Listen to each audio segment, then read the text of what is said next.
ఏ మూవీలో మెయిన్గా సినిమా అంతా ఒక ఎత్తు, అందులో మీ క్యారెక్టర్ ఒక ఎత్తు అంటే ఏంటి నా డైరెక్టర్గా ఏ మూవీ ఉంది సార్?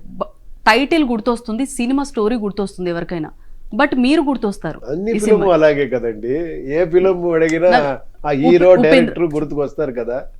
స్టోరీ బేసిక్ గా గుర్తుంటుంది, సాంగ్స్ గుర్తు ఉంటాయి, ఏమైనా కామెడీ సీన్స్ గుర్తు వస్తాయి, బట్ మీరే స్టోరీ అర్థం కాదు కదా, అందుకే నన్ను మాత్రమే గుర్తుపెట్టారు. అయ్యో సార్, అటు మెగాస్టార్ గారితో మీరు సినిమా తీద్దాం అనుకున్నారు, అప్పుడు మళ్ళీ డైరెక్షన్ చేసే ఛాన్స్ ఉందా?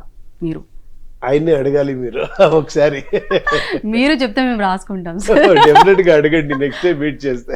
అవునా, మీరే ముందు కలుస్తారు సార్. ఉపేంద్ర గారు ఏ జోనర్ మూవీస్ ఇష్టపడతారంటే ఏం చెప్తారు?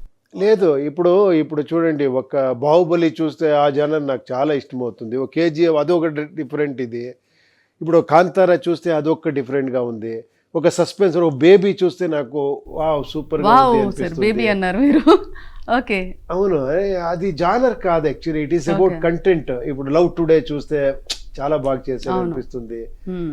అలా నేను చాలా రెగ్యులర్ ఆడియన్స్ అండి, నాకేం అంత నేనేమి ఇది ఎలా ఉంది అనలైజ్ అన్ని చేసే వెళ్ళాను నేను థియేటర్కి. ఆరామ్గా కూర్చొని ఎంజాయ్ చేయాలని వెళ్తాను. వెళ్ళారా సార్ థియేటర్? ఏదో మల్టీప్లెక్స్ లో ఏమైనా బుక్ చేసుకుని వెళ్తాము. ఎలా వెళ్తారు సార్? మామూలుగా వెళ్తారా? టోటల్ కొన్ని టైంలో టోటల్ థియేటర్ నే బుక్ చేసుకుని వెళ్తాం, టోటల్ ఫ్యామిలీ. అలా ఫ్యాన్స్ మధ్యలో కూర్చొని సినిమా చూస్తూ ఉంటాం. ఫ్యాన్ మధ్య కొంచెం కష్టం, ఎందుకంటే అంత ఫ్రీగా చేసి చూసేకి అవ్వదు, బట్ సమ్ టైమ్స్ అవుతుంది కొంచెం. ఇప్పుడు నాన్ కన్నడిగా ఎక్కువ ఉండే అలాంటి కొన్ని ప్లేసెస్ లో వెళ్తే ఇప్పుడు కొంచెం మేనేజ్ చేయొచ్చు. అంటే ఫిలిం స్టార్ట్ అయిన తర్వాత వెళ్ళి కూర్చుంటాము, ఇంకేం ఫినిష్ ముందే వచ్చేస్తాము.